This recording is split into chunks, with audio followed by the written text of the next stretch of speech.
Certificate আর ওই পড়ালেখা এর মধ্যে রিজিক না, রিজিক আসমানে, রিজিক আল্লাহ তাআলার ফয়সালার উপর। কোরআনুল কারীমের মধ্যে স্পষ্ট আছে, ওয়াফিস সামাই রিজকুকুম ওয়ামা তুআদুন। একবারে সরাসরি কোরআনের আয়াত। আল্লাহ তাআলা বলেন ওয়াফিস সামাই রিজকুকুম, তোমাদের রিজিক আসমানে। সামাউন মানে আসমান, ওই আরশে আজিমের মালিকের কাছে তোমাদের রিজিক, ওই খেতে না, ব্যাংকে না, দোকানে না, বাজারে না, শিক্ষা প্রতিষ্ঠানে না, ফ্যাক্টরিতে না, মেলে না, রিজিক আসমানে। ওমা তুআদুন, এবং তোমাদেরকে দুনিয়ায় যা কিছু দেওয়ার ওয়াদা করা হয়েছে সব কিছুর ফয়সালা আসমানে। কোথায় বলেন? আসমানে ফয়সালা। অফিস সামা। ঈমান বহুত জরুরি ভাইয়া। আজকে আমাদের সন্তান এই যে কলেজ ইউনিভার্সিটির অসংখ্য ছেলে, ব্যক্তিগতভাবে আমার সাথে যাদের সম্পর্ক আছে, আমার জিন্দিগির সবচেয়ে বেশি ফিকির নওজোয়ানদের সাথে। তা আমি তো আলহামদুলিল্লাহ অসংখ্য ইউনিভার্সিটি পড়ুয়া ছেলের সাথে কথা বলি, যাদের সাথে আমার মহব্বত করে। কি করে পেরেশানি, সবচেয়ে বড় তাদের একটা পেরেশানি হলো কথা বললেই বলে যে হুজুর ডিপ্রেশনে ভুগি, মানে মানসিক অস্থিরতা।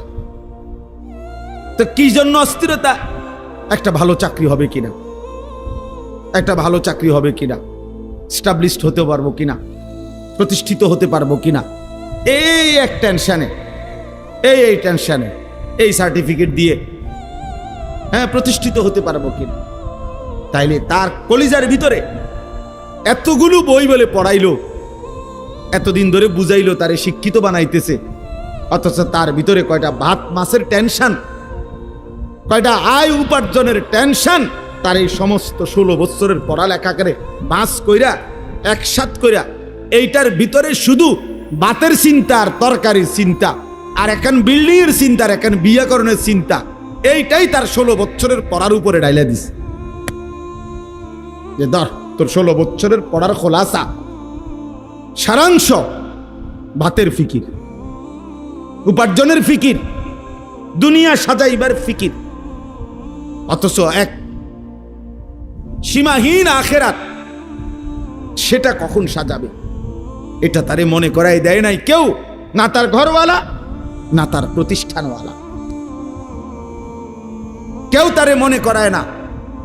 আফসোসের বিষয়, 16 বছর ধরে সে পড়ালেখা করে, 16 বছর ধরেই তারে দুনিয়া বুঝাইছে, কিন্তু তার যে একটা আখেরাত আছে, তার যে একটা কবর আছে, এটা না তার বাবা বলল, না মা বলল, না তার প্রতিষ্ঠান তারে শিখাইল।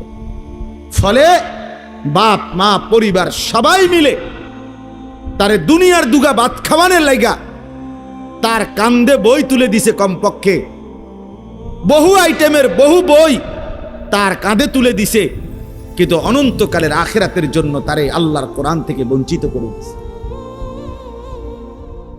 এজন্য সে কথা, বাংলা কথা বলতে পারে শুদ্ধ, ইংরেজি কথাও বলতে পারে শুদ্ধ, কিন্তু আল্লাহর কোরআন পড়তে অশুদ্ধ।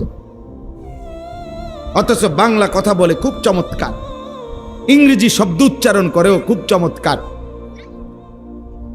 হ্যাঁ, আলাদা আলাদা IELTS করে নিছে, একবারে ব্রিটিশ ল্যাঙ্গুয়েজ কেমনে হয়, আমেরিকান উচ্চারণ কিভাবে, ব্রিটিশ উচ্চারণ কিভাবে, আলাদা আলাদা বলতে পারে, আলাদা বলতে পারে। কি চমৎকার উপস্থাপনা! ইংরেজি বলে কি অসাধারণ, বাংলা বলে কি অসাধারণ।